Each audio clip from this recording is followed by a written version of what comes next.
তো আজকের ভিডিওতে আমরা সংবিধানের ধারা সম্পর্কে জানব। মানে সংবিধানে কতগুলি ধারা আছে এবং সেই ধারাগুলি কি কি সেই সম্পর্কে জানব। তো সংবিধানের ধারা হচ্ছে 1 থেকে 395টি। তো রিসেন্টলি মনে হয় সেটা 448টি, 1 থেকে 448টি ধারা আছে। সেই ধারাগুলি সম্পর্কে আলোচনা করব। তো একদিনে তো 1 থেকে 395টি ধারা বলা সম্ভব নয়। তো আজকে কিছু যতদূর সম্ভব বলবো, আলোচনা করব। তো নেক্সট দিন তারপরের থেকে আবার বলবো, দেখি কতদূর। তা ফার্স্টে সংবিধান। ভারতীয় সংবিধান দুই প্রকার, একটা হচ্ছে লিখিত সংবিধান আর একটা হচ্ছে অলিখিত সংবিধান। তো সেই সংবিধানের ধারা প্রথমে articles of the Indian constitution, ভারতীয় সংবিধানের ধারাসমূহ। তো প্রথমে আছে ভারতীয় ইউনিয়ন ও তার ভূখণ্ড, ইউনিয়ন অ্যান্ড ইটস। তো 1 নম্বর ধারা আর্টিকেল 1 নম্বরে আছে ভারতীয় ইউনিয়ন ও ভূখণ্ডগত এলাকা সম্পর্কে বলা আছে। 1 নম্বর ধারাতে ভারতীয় ইউনিয়ন ও ভূখণ্ডগত এলাকা সম্পর্কে 1 নম্বর সংবিধানে বলা আছে। আর্টিকেল 2 ধারা 2, নতুন রাজ্যের সূচনা ও গঠন। 2 নম্বর ধারাতে বলা আছে নতুন রাজ্যের সূচনা ও গঠন সম্পর্কে বলা আছে। 3 নম্বর ধারা রাজ্যের সীমানা পরিবর্তন বা ভূখণ্ডগত এলাকার পরিবর্তন ও রাজ্যের নাম পরিবর্তন সম্পর্কে 3 নম্বর ধারাতে বলা হয়েছে। 4 নম্বর ধারা আর্টিকেল 4, নতুন রাজ্যের সূচনা, রাজ্যের সীমানার পরিবর্তন ইত্যাদির জন্য সংবিধানের প্রথম ও চতুর্থ তফসিলের সংশোধনজনিত ব্যবস্থা সম্পর্কে 4 নম্বর ধারায় বলা আছে। তো 4 নম্বর গেল। নেক্সট নাগরিকতা, সিটিজেনশিপ এটা 5 থেকে 11 নম্বর ধারার ভিতর সিটিজেনশিপ সম্পর্কে বলা আছে। তো 5 নম্বর ধারায় বলা আছে আর্টিকেল 5, ভারতীয় সংবিধান চালু বা কার্যকর হবার সময়ে নাগরিকতা সম্পর্কিত বিষয়। ভারতীয় সংবিধান চালু বা কার্যকর হবার সময়ে নাগরিকতা সম্পর্কিত বিষয় বলা আছে আর্টিকেল 6। আর্টিকেল 6, যে সমস্ত ব্যক্তি পাকিস্তান থেকে ভারতে এসেছে,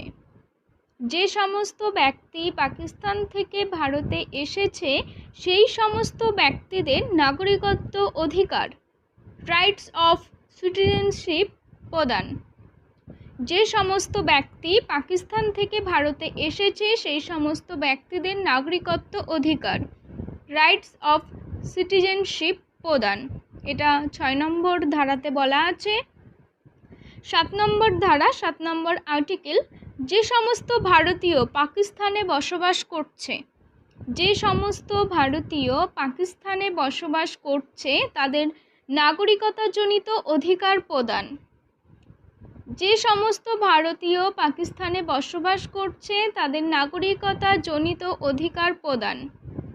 8 নম্বর ধারা আর্টিকেল 8, যে সমস্ত ভারতীয় বংশোদ্ভূত NRI ব্যক্তি ভারতের বাইরে বসবাস করছে তাদের বিশেষ নাগরিকত্বের অধিকার প্রদান। যে সমস্ত ভারতীয় বংশোদ্ভূত ব্যক্তি ভারতের বাইরে বসবাস করছে তাদের বিশেষ নাগরিকত্বের অধিকার প্রদান। 9 নম্বর আর্টিকেল ধারা 9, যে সমস্ত ব্যক্তি বিদেশি কোনো রাষ্ট্রের নাগরিকতা গ্রহণ করেছে তারা ভারতীয় নাগরিক হিসাবে গণ্য হবে না। যে সমস্ত ব্যক্তি বিদেশি কোনো রাষ্ট্রের নাগরিকতা গ্রহণ করেছে তারা ভারতীয় নাগরিক হিসাবে গণ্য হবে না। আর্টিকেল 10, ধারা 10, নাগরিকদের অধিকার সংক্রান্ত বিষয়, নাগরিকদের অধিকার সম্পর্কিত বিষয়, এটি 10 নম্বর ধারাতে উল্লেখ করা হয়েছে। 11 নম্বর ধারা আর্টিকেল 11, পার্লামেন্ট নাগরিকতার বিষয়টি আইন প্রণয়নের দ্বারা নিয়ন্ত্রণ করবে। পার্লামেন্ট নাগরিকতার বিষয়টি আইন প্রণয়নের দ্বারা নিয়ন্ত্রণ করবে। তারপরে হচ্ছে 11 পর্যন্ত গেলে এরপরে আছে মৌলিক অধিকার। মৌলিক অধিকার ফান্ডামেন্টাল রাইটস। মৌলিক অধিকার আমরা সাধারণত মৌলিক অধিকার সম্পর্কে ধারা 12 থেকে 35 ভিতর সবই মৌলিক অধিকার। আর মৌলিক অধিকার সাধারণত সাধারণ মানুষ ভোগ করতে পারে, মানে সাধারণ মানুষের জন্য যে অধিকার সেটাই মৌলিক অধিকার। তো 12 নম্বর সংবিধান 12 নম্বর ধারা আর্টিকেল রাষ্ট্রের সংজ্ঞা ও বর্ণনা। 12 নম্বর ধারাতে রাষ্ট্রের সংজ্ঞা ও বর্ণনা সম্পর্কে বলা হয়েছে। এরপর 13 নম্বর ধারা 13 নম্বর আর্টিকেল 13 মৌলিক অধিকারগুলির সাথে সঙ্গতিহীন আইন অথবা মৌলিক অধিকারগুলিকে খর্ব করে এমন আইন বাতিলযোগ্য। মৌলিক অধিকারগুলির সাথে সঙ্গতিহীন আইন অথবা মৌলিক অধিকারগুলিকে খর্ব করে এমন আইন বাতিলযোগ্য। 14 নম্বর ধারা আর্টিকেল 14 সাম্যের অধিকার। সাম্যের অধিকার মানে সকলের সমান অধিকারকেই সাম্যের অধিকার বলা হয়। 15 নম্বর ধারা আর্টিকেল 15 জাতি, ধর্ম, বর্ণ, স্ত্রী, পুরুষ, জন্মস্থান ইত্যাদি নির্বিশেষে যে কোনো প্রকার বৈষম্যকে নিষিদ্ধকরণ। জাতি, ধর্ম, বর্ণ, স্ত্রী, পুরুষ, জন্মস্থান ইত্যাদি নির্বিশেষে যে কোনো প্রকার বৈষম্যকে নিষিদ্ধকরণ। 16 নম্বর আর্টিকেল 16 সরকারি চাকুরি লাভের ক্ষেত্রে সকল নাগরিকদের সমান সুযোগ সুবিধা প্রদান। সরকারি চাকরি লাভের ক্ষেত্রে সকল নাগরিকদের সমান সুযোগ সুবিধা প্রদান। 17 নম্বর ধারা বলা আছে অস্পৃশ্যতা নিষিদ্ধকরণ। অস্পৃশ্যতা নিষিদ্ধকরণ। আর্টিকেল 18 এতে বলা আছে পদবী গ্রহণ নিষিদ্ধকরণ। পদবী গ্রহণ নিষিদ্ধকরণ। নেক্সট আর্টিকেল 19 নম্বর ধারা বাক ও মতামত প্রকাশের অধিকার। বাক ও মতামত প্রকাশের অধিকার। 2 শান্তিপূর্ণভাবে ও নিরস্ত্রভাবে সমবেত হওয়ার অধিকার। শান্তিপূর্ণভাবে ও নিরস্ত্রভাবে সমবেত হওয়ার অধিকার।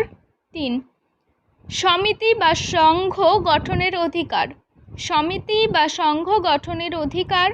4 ভারতের সর্বত্র স্বাধীনভাবে চলাফেরার অধিকার। ভারতের সর্বত্র স্বাধীনভাবে চলাফেরার অধিকার। 5 ভারতের ভূখণ্ডের যে কোনো অংশে বসবাস করার অধিকার। ভারতের ভূখণ্ডের যে কোনো অংশে বসবাস করার অধিকার। 6 যে কোনো বৃত্তি অবলম্বন করার অথবা যে কোনো উপজীবিকা ব্যবসা বাণিজ্য চালানোর অধিকার। এইসব 19 নম্বর ধারায় বলা হয়েছে। 20 নম্বর ধারা আর্টিকেল 20 কোনো অপরাধের জন্য নাগরিককে বিধি বহির্ভূত বা অতিরিক্ত শাস্তি প্রদান করা যাবে না। কোনো অপরাধের জন্য নাগরিককে বিধি বহির্ভূত ও অতিরিক্ত শাস্তি প্রদান করা যাবে না। নেক্সট 21 নম্বর ধারা আর্টিকেল 21 জীবন ও ব্যক্তিগত স্বাধীনতার সংরক্ষণ। জীবন ও ব্যক্তিগত স্বাধীনতার সংরক্ষণ। 21 এ নং ধারা 21 এ প্রাথমিক শিক্ষাকে মৌলিক অধিকারের স্বীকৃতি প্রদান। প্রাথমিক শিক্ষাকে মৌলিক অধিকারের স্বীকৃতি প্রদান। 22 নম্বর ধারা আর্টিকেল 22 গ্রেপ্তার ও আটক রাখার বিরুদ্ধে সংরক্ষণমূলক ব্যবস্থা। গ্রেপ্তার ও আটক রাখার বিরুদ্ধে সংরক্ষণমূলক ব্যবস্থা। কোনো ব্যক্তিকে গ্রেপ্তার করা হলে সত্বর তাকে গ্রেপ্তারের কারণ জানাতে হবে। গ্রেপ্তার ও আটক রাখার বিরুদ্ধে সংরক্ষণমূলক ব্যবস্থা। কোনো ব্যক্তিকে গ্রেপ্তার করা হলে সত্বর তাকে গ্রেপ্তারের কারণ জানাতে হবে। 23 নম্বর ধারা আর্টিকেল 23 বল প্রয়োগের দ্বারা পরিশ্রম করানো।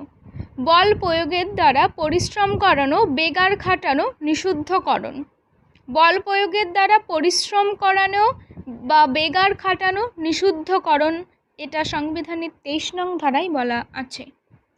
24 নং ধারা, এটা খুবই ইম্পর্টেন্ট। 24 নং ধারা আর্টিকেল 24 14 বছরের কম বয়স্ক শিশুদের 14 বছরের কম বয়স্ক শিশুতে কলকারখানা, খনি বা অন্য কোনো বিপজ্জনক কাজে নিযুক্ত করা নিষিদ্ধ। 14 বছরের কম বয়স্ক শিশুদের কলকারখানা, খনি বা অন্য কোনো বিপজ্জনক কাজে নিযুক্ত করা নিষিদ্ধ। 25 নেক্সট 25 আর্টিকেল ধারা 25 সকল ব্যক্তি সমানভাবে বিবেকের স্বাধীনতা অনুসারে ধর্ম স্বীকার, ধর্মচারণ ও ধর্মপ্রচারের স্বাধীনতা ভোগ করবে। সকল ব্যক্তি সমানভাবে বিবেকের স্বাধীনতা অনুসারে ধর্ম স্বীকার, ধর্মচারণ ও ধর্মপ্রচারের স্বাধীনতা ভোগ করবে। নেক্সট 26 নম্বর ধারা আর্টিকেল 26 প্রত্যেক ধর্মীয় সম্প্রদায় বা গোষ্ঠী নিজের ধর্মীয় সংগঠন ও কার্যাদি পরিচালনা করতে পারবে। প্রত্যেক ধর্মীয় সম্প্রদায় বা গোষ্ঠী নিজের ধর্মীয় সংগঠন ও কার্যাদি পরিচালনা করতে পারবে। 27 নম্বর ধারা আর্টিকেল 27 ধর্মীয় কারণে কোনো ব্যক্তিকে কর দিতে বাধ্য করা যাবে না। ধর্মীয় কারণে কোনো ব্যক্তিকে কর দিতে বাধ্য করা যাবে না। আর্টিকেল 28 ধারা 28 শিক্ষা প্রতিষ্ঠানে ধর্মীয় শিক্ষার ক্লাসে ছাত্রছাত্রীদের অংশগ্রহণের বিষয়টি তাদের ইচ্ছাধীন। শিক্ষা প্রতিষ্ঠানে ধর্মীয় শিক্ষার ক্লাসে ছাত্রছাত্রীদের অংশগ্রহণের বিষয়টি তাদের ইচ্ছাধীন। নেক্সট 29 নম্বর ধারা আর্টিকেল 29 সংখ্যালঘু শ্রেণীর নাগরিকদের স্বার্থ সংরক্ষণ সংক্রান্ত বিষয়সমূহ। সংখ্যালঘু শ্রেণীর নাগরিকদের স্বার্থ সংরক্ষণ সংক্রান্ত বিষয়সমূহ আর্টিকেল 30 ধারা 30 সংখ্যালঘু সম্প্রদায়ভুক্ত ব্যক্তিবর্গ নিজেদের পছন্দমতো শিক্ষা প্রতিষ্ঠান স্থাপন ও পরিচালনা করতে পারবে।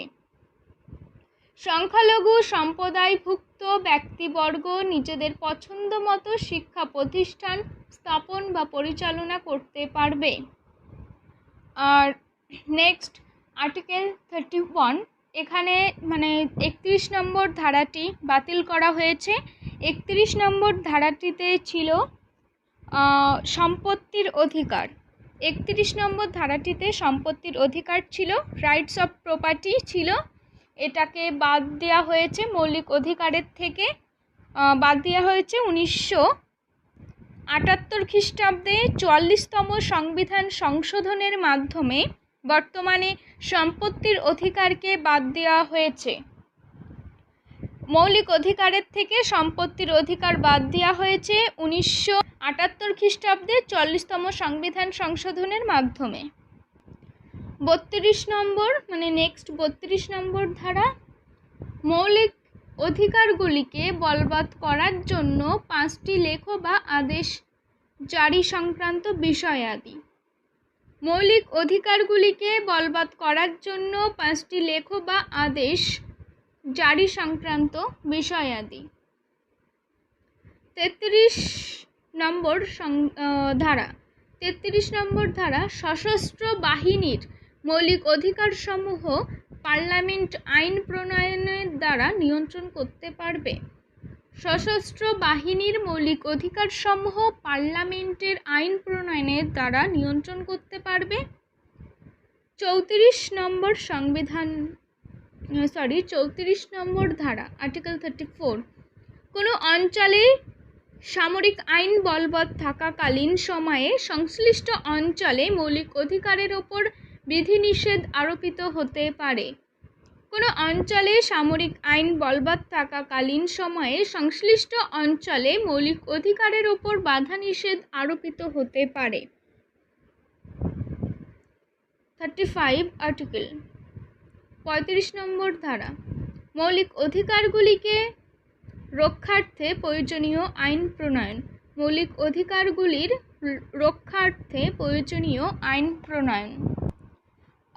নেক্সট, রাষ্ট্রের নির্দেশমূলক নীতিসমূহ। রাষ্ট্রের নির্দেশমূলক নীতিসমূহ এটি 36 থেকে 51 পর্যন্ত ধারার ভিতর আছে। তো 36 নম্বর ধারাতে বলা আছে, 36 নম্বর ধারাতে রাষ্ট্রের সংজ্ঞা দেওয়া আছে। 37 নম্বর ধারাতে রাষ্ট্রের নির্দেশমূলক নীতিগুলির প্রয়োগ সংক্রান্ত বিষয়। রাষ্ট্রের নির্দেশমূলক নীতিগুলির প্রয়োগ সংক্রান্ত বিষয়। 38 নম্বর ধারাতে বলা আছে, জনগণের কল্যাণার্থে রাষ্ট্র সামাজিক শৃঙ্খলা সংরক্ষণ করবে। জনগণের রক্ষার্থে রাষ্ট্র সামাজিক শৃঙ্খলা সংরক্ষণ করবে। 39 নম্বর ধারা, রাষ্ট্র কতগুলি আদর্শজনিত কার্যাদি পালন করবে।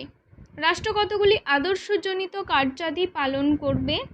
39 এ ন্যায় বিচার প্রতিষ্ঠিতা ও দীন দরিদ্রের জন্য বিনা অর্থে আইনগত সাহায্য দান।